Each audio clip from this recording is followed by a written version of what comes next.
نحمده ونصلي ونسلم على رسوله الكريم۔ آپ حضرات جانتے ہیں کہ پچھلے 2-3 سیشن سے ہم مرکب توصیفی اور مرکب اضافی کے اوپر بات کر رہے ہیں، تو بہتر یہ ہوگا کہ ہم اس کو تھوڑا سا دوہرا لیں۔ دیکھیں یہاں پہ میں کچھ کلمات لکھ رہا ہوں، جیسے ایک لفظ ہے اللون، اس کا مطلب ہوتا ہے کلر۔ پھر میں نے لکھا بابن، یا ان کے ساتھ میں ال لگاتا ہوں، الباب، اللون، ٹھیک ہے۔ اسی طرح لکھتا ہوں البیت،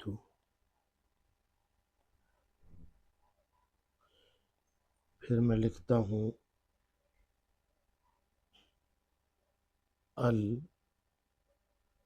المعلم۔ یہ چند ایک کلمات میں نے لکھے۔ لاؤن کا مطلب آپ کو پتہ ہے کلر ہے، باب کا مطلب دروازہ ہے، بیت کا مطلب گھر ہے، معلم کا مطلب استاد ہے۔ اب اس سے ہم کچھ بنائیں گے، جیسے میں کہتا ہوں کہ دروازے کا رنگ، تو آپ کو پتہ ہے کہ یہ مرکب اضافی ہے، تو ان اصولوں کو سامنے رکھتے ہوئے مضاف کے اوپر جو ال ہے وہ تو ختم ہو جائے گی۔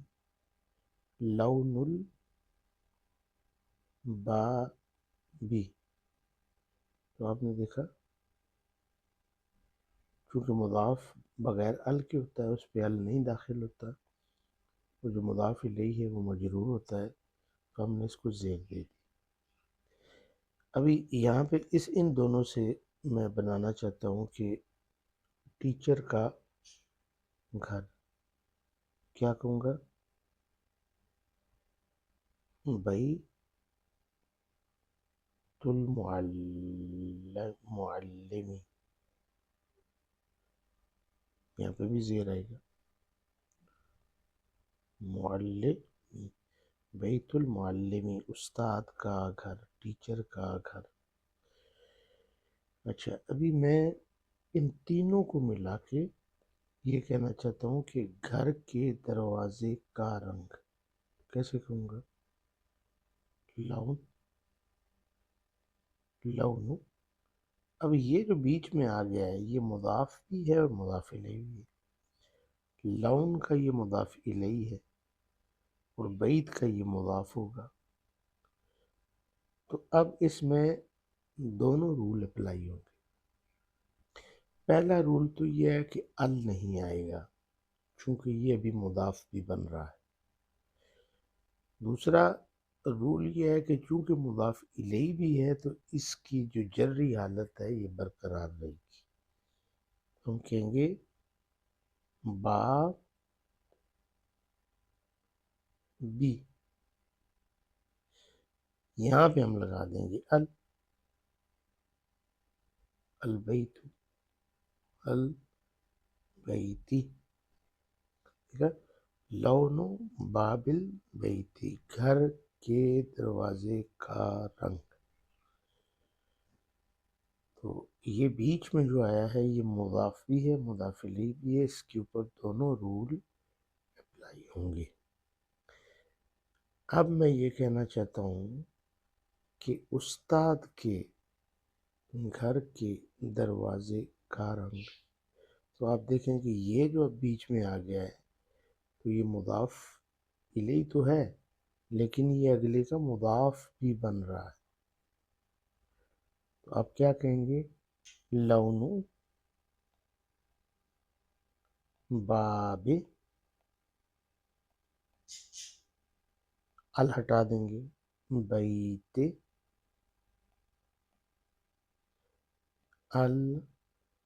المعلمی، لون باب بیت المعلمی، استاد کے گھر کے دروازے کا رنگ۔ اس طرح آپ مثلا اس کو جو ہے مضاف لے کے آنا چاہتے ہیں مدرسہ پہ، تو آپ کیا کہیں گے؟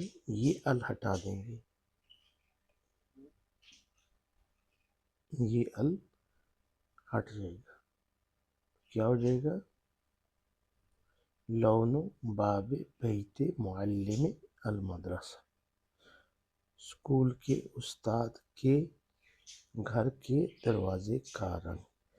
تو یہ اتنی لمبی مثال دینے کی وجہ یہی تھی کہ آپ کو پتہ چل جائے کہ جب بہت سارے مضاف الیہ اور مضاف ایک سینٹنس میں آتے ہیں تو ان کے اوپر رولز وہی اپلائی ہوتے ہیں۔ مضاف کا رول یہ ہے کہ اس پہ ال نہیں آئے گا، اور مضاف الیہ کا رول یہ ہے کہ وہ مجرور ہوگا۔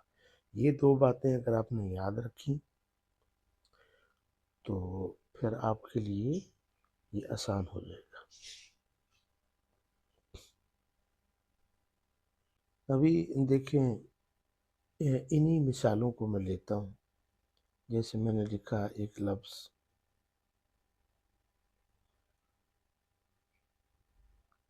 لون،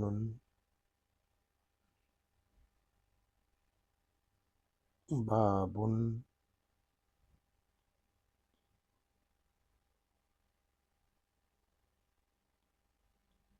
بیت،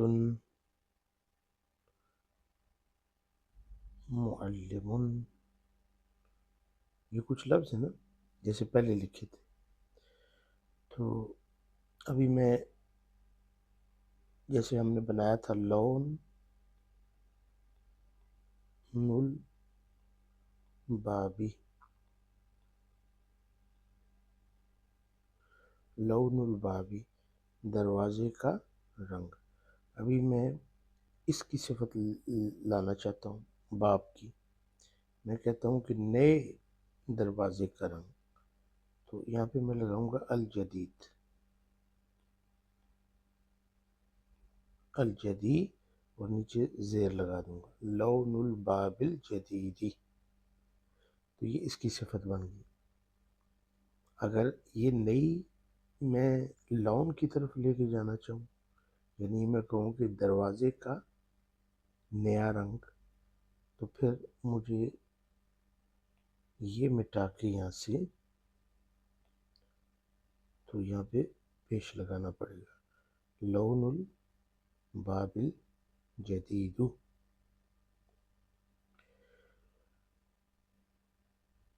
اسی طرح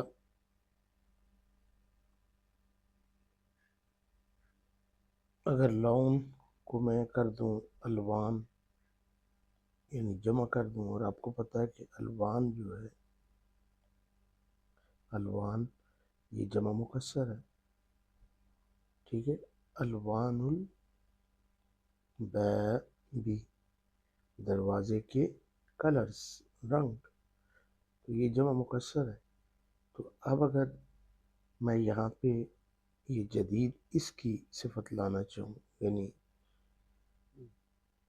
دروازے کے نئے رنگ، تو اس کو میں کہوں گا الجدیدۃ۔ کیوں؟ اس لیے کہ جمع مکسر اگر ہو، غیر عاقل ہو، تو اس کی صفت واحد مؤنث آتی ہے۔ یہ بھی آپ نوٹ ڈاؤن کر لیں، الوان الباب الجدیدۃ، دونوں کو ہم جمع کرتے ہیں تو ہم کہیں گے الوان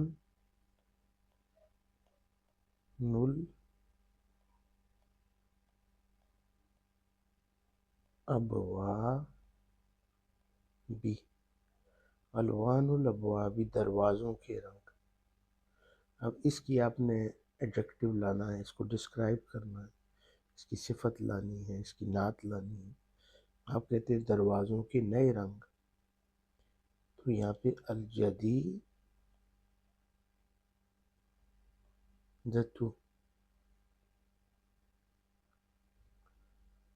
چونکہ الوان جمع مکسر ہے تو اس کی صفت واحد مؤنث ہوگی۔ اب الابواب کی میں لانا چاہتا ہوں کہ نئے دروازوں کے رنگ، تو سمپل آپ، یہاں پہ یہ دیکھیں گے کہ یہ بھی جمع مکسر ہے تو اس کی صفت بھی واحد مؤنث ہوگی، لیکن اس کی جو اعرابی حالت ہے وہ جری ہے۔ پھر آپ کیا کریں گے، یہاں سے پیش ہٹ جائے گا اور اس کے نیچے زیر آ جائے گی، الوان الابواب الجدیدتی۔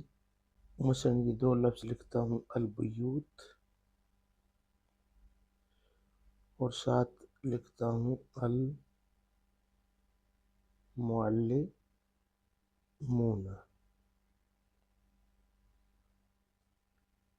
اب بیوت بیتن کی جمع ہے اور معلم کی جمع المعلمون ہے، یہ جمع مکسر ہے اور یہ جمع مذکر سالم ہے۔ اب میں یہ کہنا چاہتا ہوں کہ اساتذہ کے گھر، کیا کہوں گا، بیوت، اوپر پیش آئے گا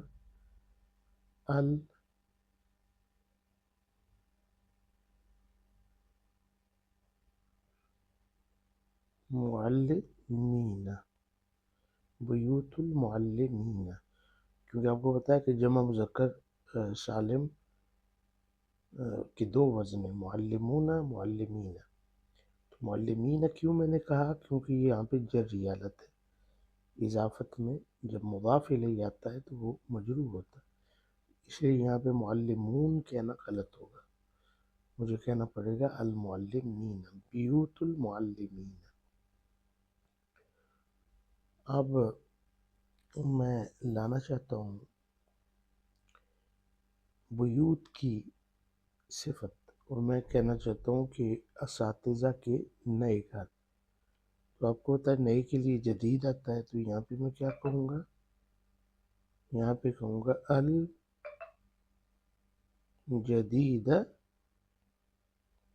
تو بیوت المعلمین الجدیدہ، یہ پیش ادھر ہے تو ادھر بھی، یہ ضمہ ادھر ہے تو ادھر بھی، اگر ادھر زبر ہوتی پھر ہوتا بیوت المعلمین الجدیدہ، یہ اس کی صفت ہے۔ اب اس کی میں لانا چاہتا ہوں معلمین کی، میں نے کہنا ہے کہ نیک اساتذہ کے گھر، تو بیوت المعلمین الصالحین،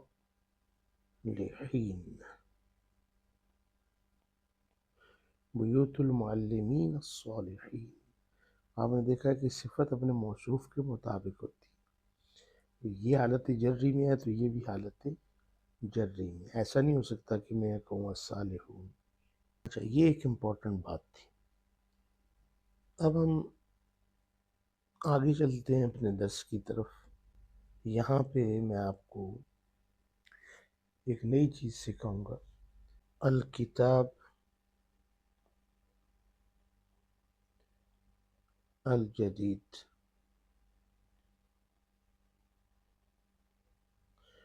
الکتاب الجدید، اس کا کیا مطلب ہے، اس کا مطلب ہے نئی کتاب، ایسا ہی ہے نا، مرکب توصیفی میں ہم نے پڑھا ہے کہ موصوف کے مطابق صفت بیہیو کرتی ہے۔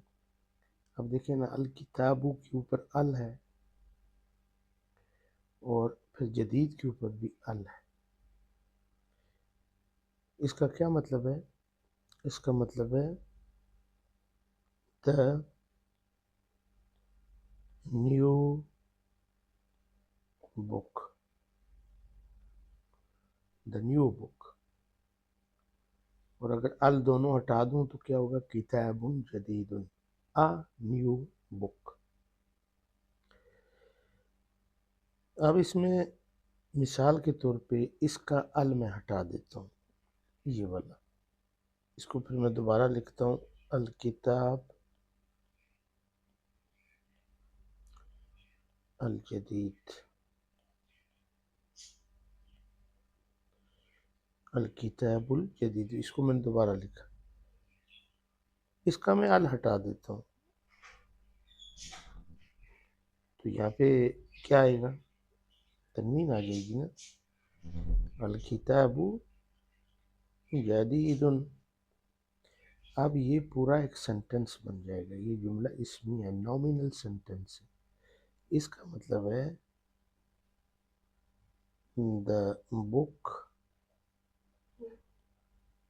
the book is new. فرق آپ نے دیکھا. الکتاب الجدید کا مطلب ہے the new book. اگر آپ نے صفت سے ال ہٹا دیا تو وہ صفت نہیں رہے گی، وہ پریڈیکیٹ بن جائے گا، وہ خبر بن جائے گی. الکتاب جدید، the book is new. اسی طرح اس کو میں تثنیہ کرتا ہوں. الکتابان الجدیدان.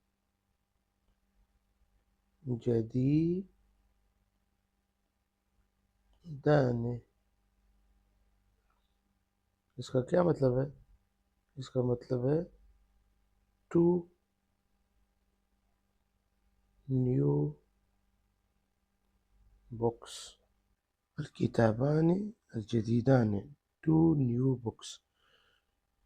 ابھی اس کا میں ال ہٹاتا ہوں اور میں لکھوں گا الکتابان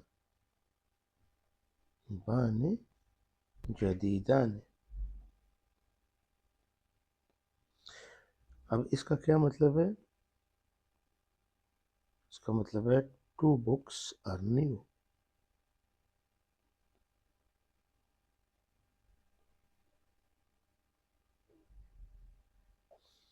ٹو بکس آر نیو. تو یہ آپ فرق دیکھ رہے ہیں کہ جب دونوں سائڈوں پر ال لگا ہوتا ہے تو وہ ترکیب وصفی ہوتی ہے، مرکب توصیفی ہوتا ہے. ایک موصوف ہوتا ہے اور دوسرا اس کا وصف ہوتا ہے، اس کی صفت ہوتی ہے، اس کی نعت ہوتی ہے. لیکن اگر آپ صفت سے ال ہٹا دیں تو وہ ایک پورا جملہ بن جاتا ہے. صفت موصوف جو ہیں یہ سیمی سینٹنس ہوتے ہیں، یعنی یہ جملے کا ایک حصہ ہوتے ہیں، جملہ نہیں ہوتے. لیکن جب آپ اس سے لام تعریف الگ کرتے ہیں تو وہ ایک سینٹنس بن جاتا ہے، نومینل سینٹنس یعنی جملہ اسمیہ. اس کی چند اور مثالیں ہم لیتے ہیں. ابھی اس میں اشارہ کے ساتھ مثلا میں کہتا ہوں هذا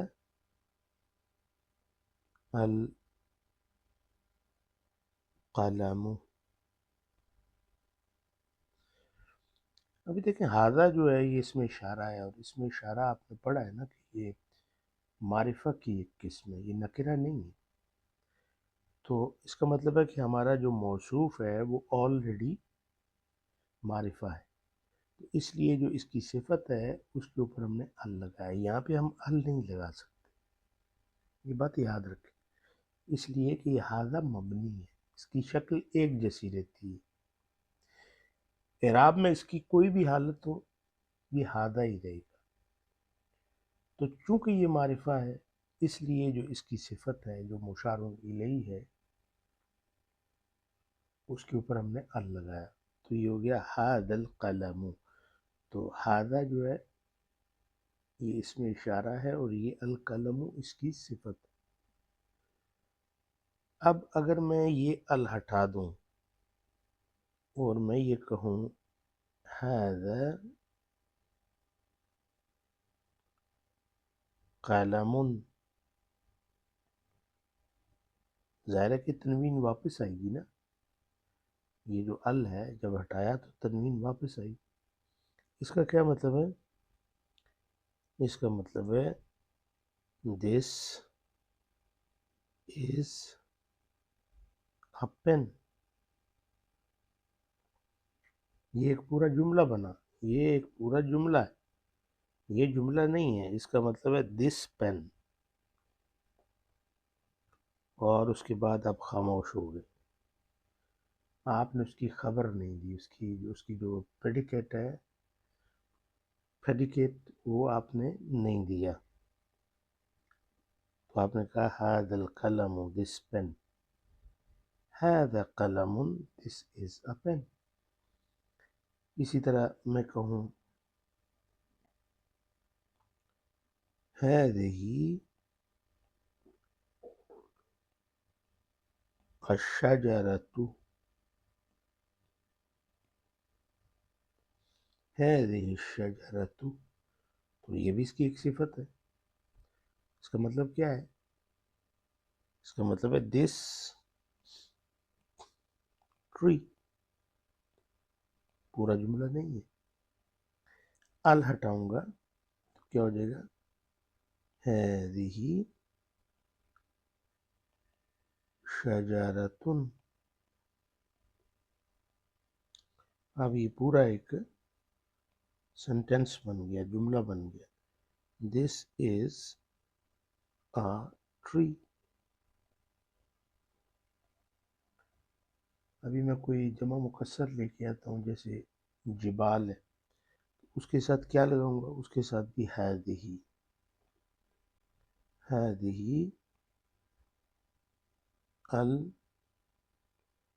الجبال۔ اب یہاں پہ میں دس نہیں کہوں گا، میں دیز کہوں گا، تو آپ کہیں گے کہ هذه تو دس کے معنوں میں، جی بالکل دس کے معنوں میں، لیکن ہم نے ایک اصول یہ بیان کیا تھا کہ اگر جمع مکسر ہو، جمع مکسر کی صورت میں جو اس کا اسم اشارہ ہے یا اس کی خبر ہے، کچھ بھی ہے، وہ واحد مؤنث آئے گی، تو اس لیے ہم نے کہا هذه الجبال، مطلب کیا ہوگا؟ these mountains۔ لیکن اگر آپ اس کا ال ہٹا دیں گے اور آپ کہیں گے هذه جبال،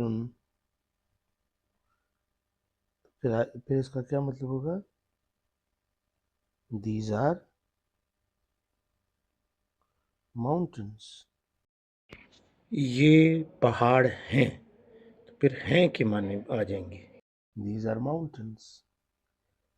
تو یہ فرق جو ہے یہ سمجھنا انتہائی ضروری ہے، کیونکہ جب تک یہ فرق سمجھ میں نہیں آئے گا تو پھر بہت مشکل ہو جائے گی۔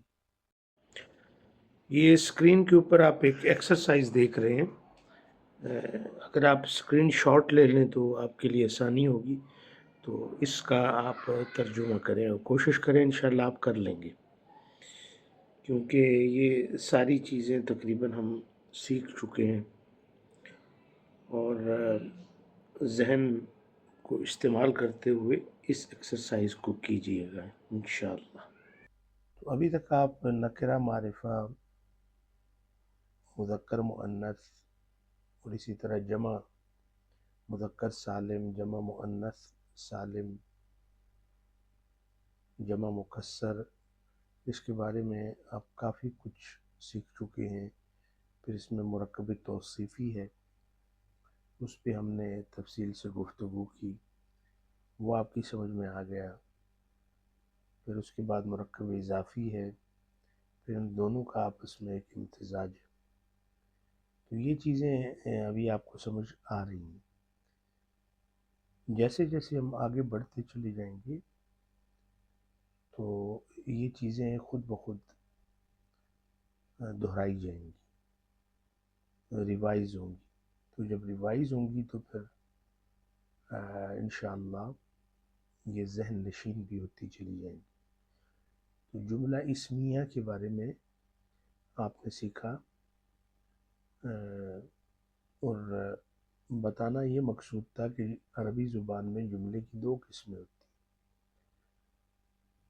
ایک کو کہتے ہیں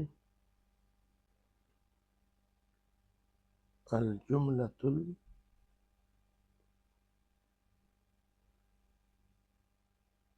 الاسمیہ، اس کو کہتے ہیں نامینل سینٹینس، مطلب ہے کہ جملے کی ابتدا ہی ناؤن کے ساتھ ہوگی۔ اس کا مطلب یہ نہیں ہے کہ اس کے اندر ورب نہیں آ سکتا، ورب آ سکتا ہے، لیکن ابتدا اسم سے اگر ہو تو جملہ اسمی ہے۔ دوسرا ہے الجملہ الفعلیہ،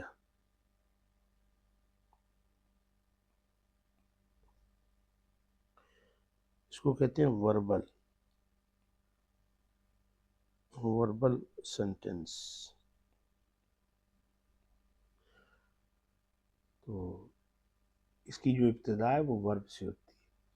آج میں نے تھوڑا سا آپ کو انٹروڈکشن دیا ہے الجملۃ الاسمیہ کا، اور آپ کو کم از کم اتنا پتہ چلا کہ جو ترکیب وصفی ہوتی ہے یا مرکب توصیفی، ڈسکرپٹیو کمپاؤنڈ یہ فریز، تو اس میں جب آپ صفت کو موصوف سے الگ کر دیتے ہیں، اس حالت میں کہ اس کا ال ہٹا دیتے ہیں، تو اس صورت میں وہ پریڈیکیٹ بن جاتا ہے، خبر بن جاتی ہے، اور وہ ایک پورا جملہ بن جاتا ہے۔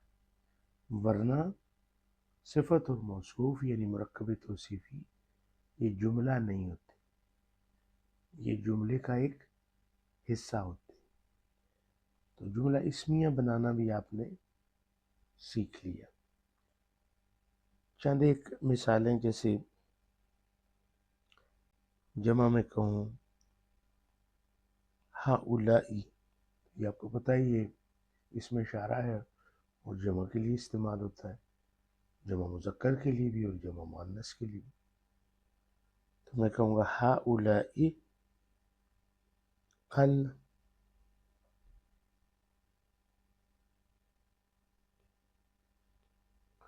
المعلمون، تو اس صورت میں یہ جو ترکیب بن رہی ہے، اس میں اشارہ اور مشارون الیہ کی، یہ دراصل صفت موصوف کی ترکیب ہے۔ تو ہؤلاء المعلمون کا کیا مطلب ہے؟ یہ ٹیچرز، یعنی دیز ٹیچرز۔ اب اگر اس کا یہ ال ہٹا دوں میں اور میں کہوں ہؤلاء معلمون، تو یہاں پہ مجھے پھر لکھنا پڑے گا آر، دیز آر ٹیچرز، ہؤلاء معلمون۔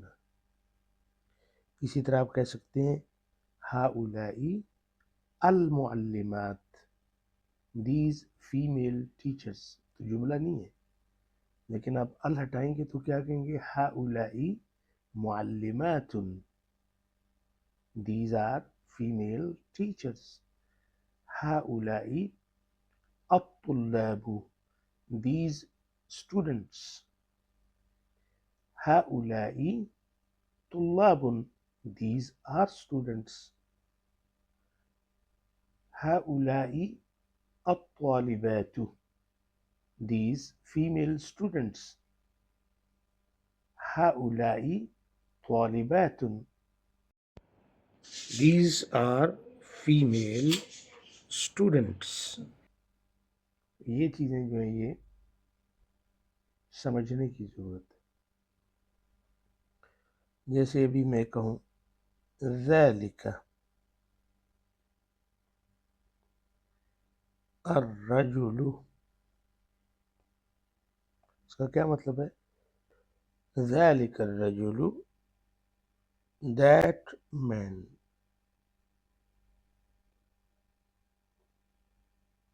تو اب اگر میں ال اس کا ہٹا دوں تو یہاں پہ رجلن ہو جائے گا نا، چونکہ نکرہ ہے۔ ذالک رجل، تو یہاں پہ کیا آئے گا؟ That is a main, that is اے مین۔ تلک البنت، چونکہ مؤنث ہے، تلک البنت،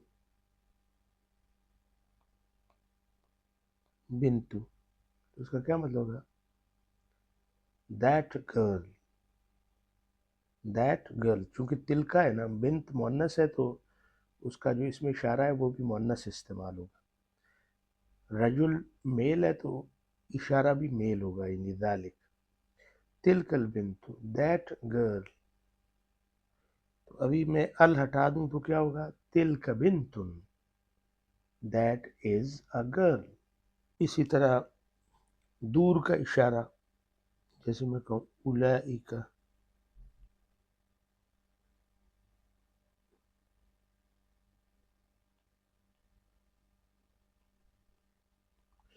اولئک یہ دوز کے لیے استعمال ہوتا ہے. وہ جیسے ہا اولائی تھا، وہ دیز کے لیے تھا، یعنی قریب کا اشارہ ہے نا. یعنی ہاذا اور ہذہ کی جو جمع ہے وہ ہا اولائی ہے، ذالکا اور تلکا کی جو جمع ہے وہ اولائکا ہے. میں کہوں گا اولئک طلاب، دوز آر اسٹوڈنٹس. تو یہاں پہ میں نے ایک سینٹینس بنا دیا، لیکن جب ال ہٹاؤں، ال لگا دوں گا، یہ ہو جائے گا اولئک الطلاب، دوز اسٹوڈنٹس.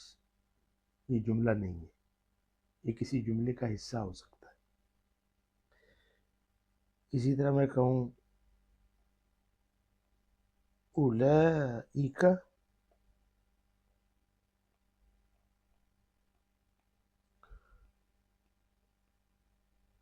الطالبات، اولئک الطالبات، دوز فیمیل اسٹوڈنٹس. تو یہ پورا جملہ نہیں ہے. اب اگر میں ال ہٹا دوں تو یہ ہو جائے گا طالبات، اولئک طالبات، دوز آر فیمیل اسٹوڈنٹس، وہ طالبات ہیں. تو اس میں پورا ایک جملہ بن جائے گا. تو یہاں سے آپ نے سیکھا کچھ اسماء اشارہ کے بارے میں بھی، کہ ہذا اور ہذہ یہ قریب کے لیے ہم نے استعمال کیے، اور ہا اولائی اس کی جمع ہے، اور جمع جو ہے وہ مذکر و مؤنث دونوں کے لیے استعمال کرتے ہیں. اسی طرح دور کا جو اشارہ تھا وہ ذالکا اور تلکا ہے، ذالکا مذکر کے لیے اور تلکا مؤنث کے لیے. اور پھر اس کی جمع اولائکا ہے، اور اولائکا دونوں کے لیے، یعنی جمع مذکر کے لیے بھی ہے اور جمع مؤنث کے لیے بھی. پھر میں آپ کو زیادہ کمپلیکیشن میں نہیں ڈالتا مثنیٰ کے لیے، جیسے ہادان، ہاتان، ذانک، ذینک، تانک، تینک، وہ پھر آپ کے لیے تھوڑی مشکل ایکسرسائز ہو جائے گی. ابھی جو امپورٹنٹ چیزیں ہیں وہ میں آپ کو سمجھا رہا ہوں. اور اس میں جو فرق ہے جملہ اسمیہ کا اور مرکب توصیفی کا، یہ آپ نے اچھے طریقے سے سیکھ لیا ہے.